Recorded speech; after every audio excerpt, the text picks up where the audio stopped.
เป็นได้ปกินนี่นะน้องใจดียังบ่าวบุญเซอร์ไพรส์กินนี่เป็นอะไรดีใจดีใจป่ะโดยตกใจแน่ตกใจเลยโดยตื่นเต้นแห้งเนาะปีนภูพี่น้องเอ้ยโคตรหอบแล้ว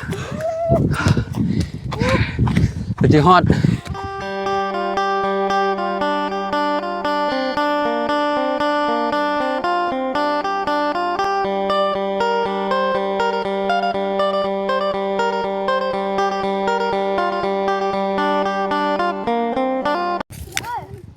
อ้าวกราบสบายดีและสวัสดีเนาะพ่อแม่พี่น้อง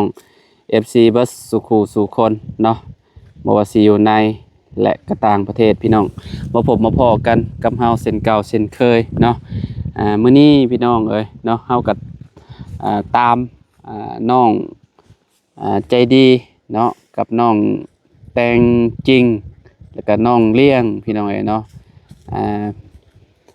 เพราะว่าไปหาซุมน้องอยู่เฮือนบ่เห็นพี่น้องเอ้ยเนาะได้ถามอันอ้ายผู้หนึงเราก็พามาเนาะพอดีบ่าวบุญเพิ่นเนาะมีข่าวดีเนาะพี่น้องเอ้ยมอบเงินมอบหยังให้ทางน้องใจดีเพิ่นพี่น้องเอ้ยเนาะผู้ใหญ่ทางบ่าวบุญเนาะถือว่าน้องเพิ่นก็โชคดีสุดๆแล้วพี่น้องเอ้ยเนาะที่ว่ามีผู้ใหญ่ใจดีสุดสวยเพิ่นเข้ามาพี่น้องเมื่อวานนี่ก็เบาลี่บ่เมื่อวานนี่พี่น้องเอ้ยเนาะโอ้ยดีใจกับน้องเพิ่นพี่น้องเอ้ยเนาะที่ว่าผู้ใหญ่เพิ่นอีต้นเนาะให้เงินให้คำเนาะพี่น้องเอ้ยโอ้ให้แต่เงินบ่ได้เป็นคำพี่น้องเอ้ยเนาะพอผิดแล้วเนาะมันอนาใกล้กันก็เลยเว้าพี่น้องเอ้ยเนาะโอ้จ้าแบบพื้นกับบ้านนี่โตบ่บุญเพิ่นแล้วเรียบร้อยแล้วพี่น้องเอ้ยเนาะเนาะเซอร์ไพรส์เมื่อกี้นี่คักปันยังเนาะคักลีพี่น้องเอ้ยคักสบายดีเด้อพี่น้องเด้อสบายดีเป็นอะไรเมื่อกี้นี่นะเนาะข้อยก็ตื่นเต้นเลยพี่น้องเอ้ยเราว่าน้องเพิ่นตกใจแฮงเลยได้แม่นเพราะคิดว่าเพราะว่ามันเรามาหาแบบเก็บมามีเนาะมันขวดยัดใส่เงินเด้มันก็อยู่นี่เราบ่เห็นอีหลีแม่นแต่น้องใจดีฮะบ่เห็นอีหลีใจดีบ่เห็นแต่น้องเลี้ยงกับน้องจริงน้องแต่งจริงเพิ่นสั้นแท้เราสังเกตอีหลีอัน2คนน่ะเนาะแบบว่าน้องนี่เพิ่นแบบแทบสิแบบบ่ได้สนใจนำแบบเรื่องที่อันบ่บุญสิเซอร์ไพรส์น้องปานนั้นนะพี่น้องเนาะแบบว่าเฮ็ดให้มันมีสีสันน่ะนะเนาะแต่ว่าเบิ่งท่าทีของน้องสิเป็นแบบใดนะอันนี้ว่าเห็นเงินเนาะแต่น้องเพิ่นก็ใจดีอันแบบดีใจแฮงเลยพี่น้องเนาะปู่ทางน้องเพิ่นก็กำลังสิพากันเมื่อพักผ่อนแล้วพี่น้องเอ้ยเนาะไปหาพื้นเมื่อบ่น่ะเนาะว่าต้องมีแนวติดไม้ติดมือเมื่อตลอดเนาะเวลาเมื่อเนาะเมื่อวานนี่ก็อยู่หม่องนี้บ่ฮะที่ว่าเราอันเอาพื้นเมื่อเนาะยันมาหม่องนี้เนาะพี่น้องเอ้ยไปอาจารย์ไปเบิ่งไปไปเบิ่งนำกันพี่น้องเอ้ยเนาะไปเบิ่งดูความขยันของเพิ่นพี่น้องเอ้ยเนาะน้องใจดีน้องแต่งจริงน้องเลี้ยงเพิ่นเนาะไปพี่น้องเอ้ยไปเบิ่งดูบ่บุญเป็นจังไดพี่น้องเอ้ยเนาะ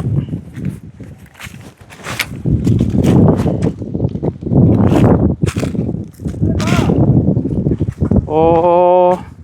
ป่อนเพิ่นเก็บอันนี้มันเนาะเก็บเศษไอ้โตที่เพิ่นลกนี่นะพี่น้องเอ้ยเนาะใช่โตไปเบิ่งก่อนเจ้าบ่ได้เลี้ยงงัวบ่แถวนี้เนาะบ่าวบุญ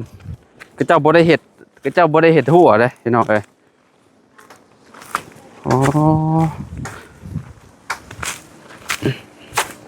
ตามมาฮอดพี่ได้ฮอดสวนมันเพิ่นพี่น้องเอ้ยเนาะ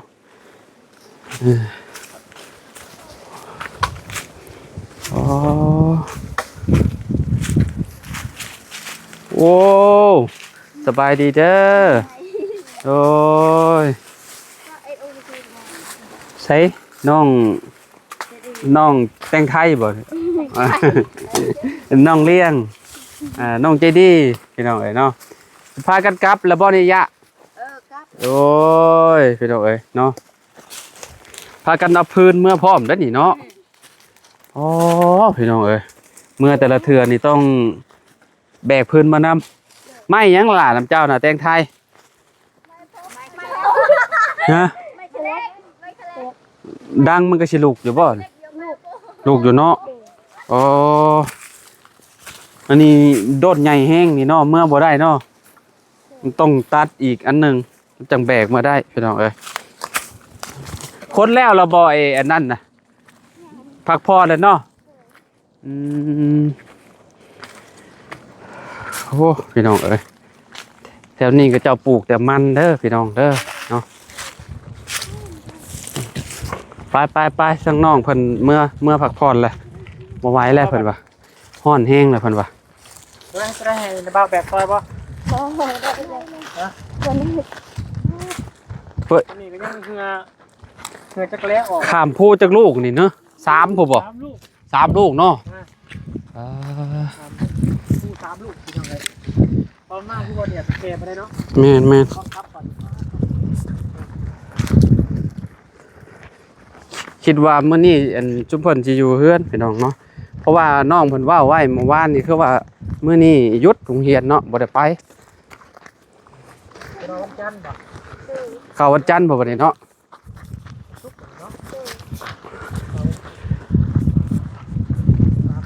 อ๋อน้องเลี้ยงย่างไวอีหลีเนาะอ๋อ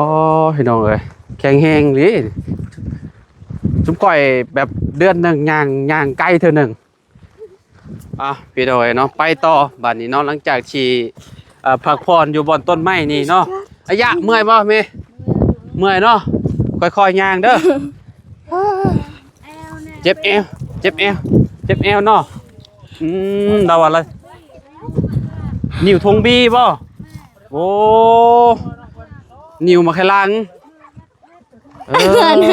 พี่น้องเราเป็นนิ้วมาแค่ลังเป็นนิ้วมาแค่ลังบ่โดยแม่ตู้อย่าเฮ็ดเวียกหนักเด้อตู้เด้อจะเฮ็ดเวียกหนักแล้วเจ้าอันนั้นได้พาตะบ้านนี้ลึ่งกันแล้วบ้านนี้เมื่อกี้นี่เห่ากันอยู่หุ่นจักกันเมียนโธ่ได้ มาจะเบิดบ่ละ3โตนี่ มาหมด ฮะมาไผ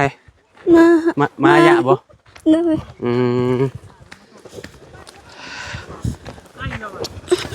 ไกลอยู่พี่น้องเอ้ยเนาะย่างประมาณกิโลกว่าเนาะก็สิฮอดเนาะก็สิฮอดเฮือนน้อง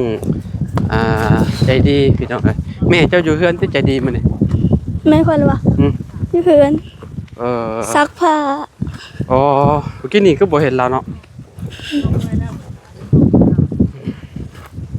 มื้ออื่นพักผ่อนบ่ล่ะอยู่เฮือนบ่ลูก เลย มื้ออื่นอยู่เฮือนเนาะมื้อนะ มื้ออื่นเจ้าอยู่เฮือนบ่ มื้ออื่นเขาพอดไป เขาพอดเจ้าก็ต้องมาเก็บมันบ่ โดย เก็บมันตัวที่ว่าแบบที่ว่ามันยังฟังในดินน่ะบ่ โดย อ๋อ เอาไปขาย เก็บไปขายอีก โดย โอ้พี่น้องเอ้ยได้น่าสิได้หลายเติบอยู่คิดว่าเนาะเพราะว่าเจ้าเวลาเจ้าไทยขึ้นหัวมันก็พ่นขึ้นนะพี่น้องเอ้ยเนาะก็เก็บโตที่ว่ามันยังอยู่เนาะ โดย หัวมันคือสิใหญ่แฮงเนาะเทนี่เนาะหัวใหญ่อยู่บ่มันน่ะซ้ำนี่บ่ซ้ำบ่โดนพื้นนี่ละโดนพื้นน้ำเจ้านี่ซ้ำบ่หัวมัน บ่ฮู้ หัวมันน่ะได้หัวมันเนี่ยได้ซ้ำนี่บ่หัวมันอยู่ในดินน่ะ ได้ หัวมันต้นนี่ซ้ำนี่บ่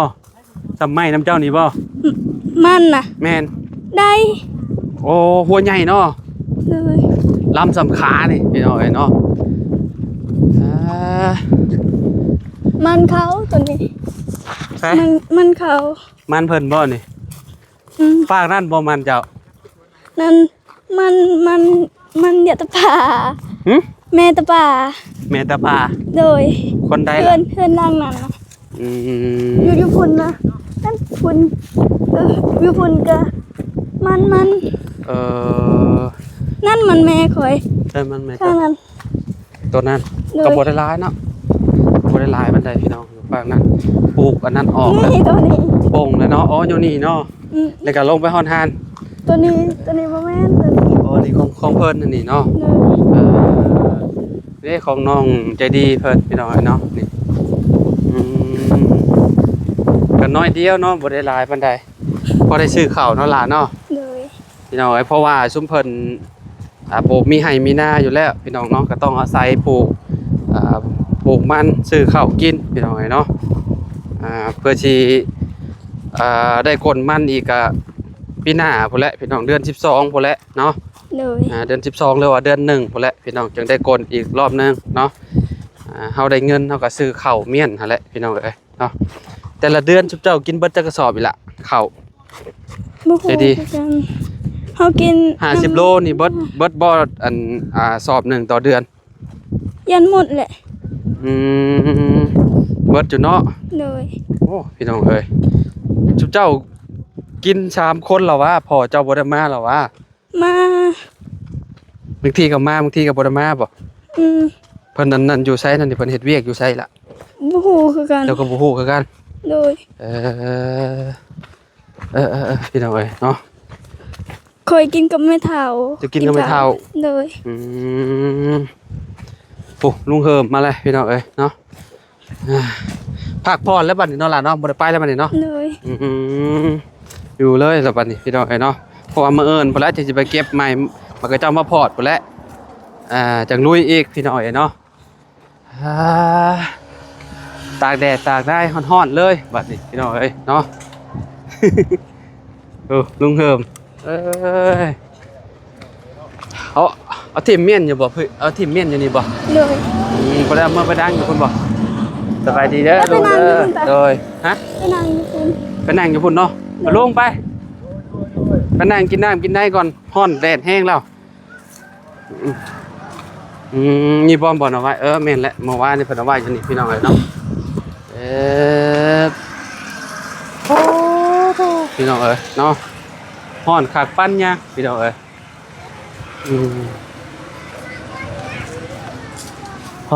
ตัวฮ้อนเมื่อยคักพี่น้องเอ้ยใครเนี่ยแต่มันมีลมถ้าบ่มีลมนี่แฮงบ่ได้ว่าพี่น้องเอ้ยเนาะฮ้อนแฮงไปกินข้าวบ่บัดนี้พักผ่อนหน่อยหนึงเนาะไปกินข้าวเนาะไปเซมานั่นน่ะโอ้ไปพุ่นเลยสวนมัน เดี๋ยวมัน แม่ เอาลูกล่ะ พาบ่าวบุญสารวัตรเพิ่นไปมอบเงินให้น้องเพิ่นเลย บ่มีสวนพุ่น แม่บ่เห็นเพิ่นอยู่นี่เด้ก็เลยตามไป ไกลบ่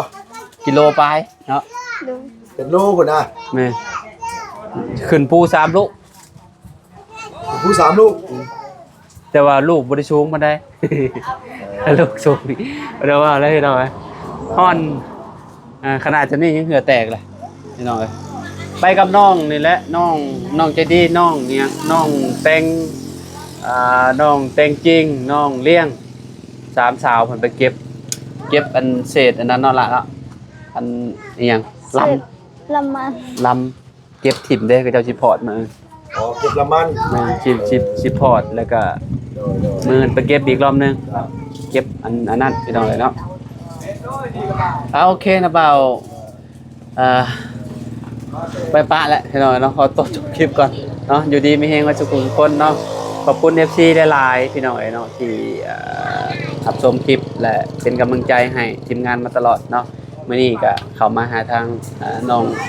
ลาใจดีเพิ่นพี่น้องก็ดีใจนำเด้อได้รับเงินเราก็ดีใจคักพี่น้องเนาะก็คิดกับฟันอยู่บ่สิได้เงินนี่ล่ะบ่เนาะก็มีแต่เนาะฮัดปากฮัดเว้าฮัดขอบคุณทางผู้ใหญ่ใจดีเพิ่นเด้อล่ะเด้อเว้าให้เก่งๆคือน้องเลี้ยงน้องนั่นแหละน้องแต่งจริงเพิ่นนั่นแหละเนาะ เอาไปแล้วเอาสบายดีล่ะสบายดีขอไม้เนี่ยเด้อลูกเด้อโอเคพี่น้องเอ๋ยเนาะไปพี่น้องเอ๋ยเนาะก็ขอบคุณเนาะพ่อแม่พี่น้องFC หลายๆที่เป็นกำลังใจให้เด้อพี่น้องเด้อเนาะสำหรับคลิปนี้ไปแล้วพี่น้องพอกันใหม่เนาะ